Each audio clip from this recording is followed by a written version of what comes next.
وہ لوگ جن کی دعا قبول نہیں ہوتی، حالانکہ اللہ تعالیٰ دینے کے لیے بیٹھا ہے۔ اللہ رب العالمین فرماتے ہیں کہ ہے کوئی مجھے مانگنے والا جس کی مراد میں پوری کروں، ہے کوئی مجھ سے سوال کرنے والا جسے میں عطا کروں، پھر کیوں ہماری دعا قبول نہیں ہو رہی؟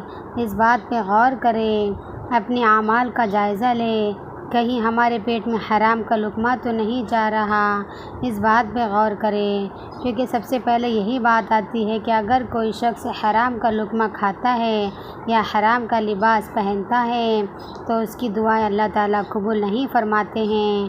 آج مہنگائی کے ڈر سے انسان حلال کو چھوڑ کے حرام کے پیچھے دوڑ دھوپ کرتا ہے، حلال کو چھوڑ کر حرام کے پیچھے بھاگتا ہے، حالانکہ رزق دینے والا اللہ رب العالمین ہے۔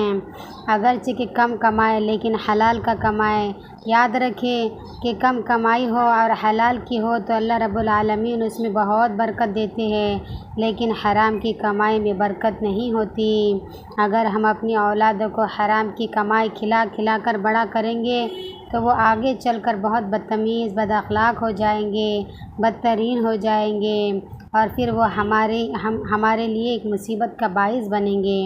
آج اولاد ہماری بات نہیں سنتی، ہم اس سوچ میں پڑ جاتے کہ ہمارے بچے ہماری باتیں نہیں سن رہے، تو ان کی پرورش کے اس بات کا خیال رکھیں کہ ان کے پیٹ میں ہم کوئی حرام کا لقمہ تو نہیں ڈال رہے۔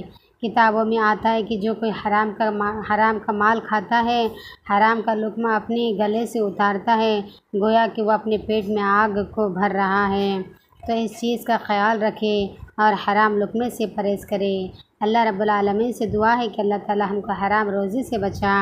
اور نمبر دوسرا شخص وہ ہے کہ جو غفلت سے اور لاپرواہی سے دعا مانگتا ہو، یعنی کہ دعا میں تو دل لگا ہے ہی نہیں، بس رٹی رٹائی دعا ہے، اللہ دے، اللہ یہ دے دے، اللہ وہ دے دے، اللہ یہ دے دے، بس اس طرح سے ہم نے الفاظ استعمال کر لیے، چند الفاظ بیان کر لیے اور اٹھ گئے۔ اس طرح سے دعا نہ مانگے، جیسے کہ مثال کے طور پر کسی بنیا کی دکان پر گیا اور بولے کہ فلاں چیز دے دو، فلاں چیز دے دو، فلاں چیز دے دو، تو اس طرح کا نام دعا نہیں ہے۔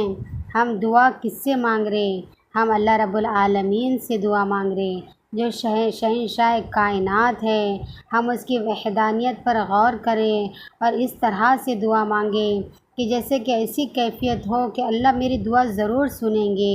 اس طرح سے عاجزی سے، انکساری سے دعا مانگیں، تڑپ کے دعا مانگیں۔ یاد رکھیں کہ کتابوں میں آتا ہے جو بندہ تڑپ کر دعا مانگتا ہے اللہ رب العالمین اس کی دعا کو رد نہیں کرتے۔ اللہ رب العالمین سے اس طرح دعا مانگیں کہ یا اللہ دے دیجئے نا، یا اللہ سن لیجئے، یا اللہ اگر آپ ناراض ہیں تو مان جائیے، یا اللہ معاف کر دیجئے۔ بڑے انکساری سے، بڑے پیار سے اللہ رب العالمین سے دعا مانگیں تو اللہ تعالیٰ ضرور دعا قبول فرمائیں گے۔ تو اس چیز کا خیال رکھیں کہ ہمارا دل دعا میں ہے کیا نہیں، کہ ہم کس سے مانگ رہے، ہمارے سامنے کون ہیں، اس بات کا دھیان رکھیں۔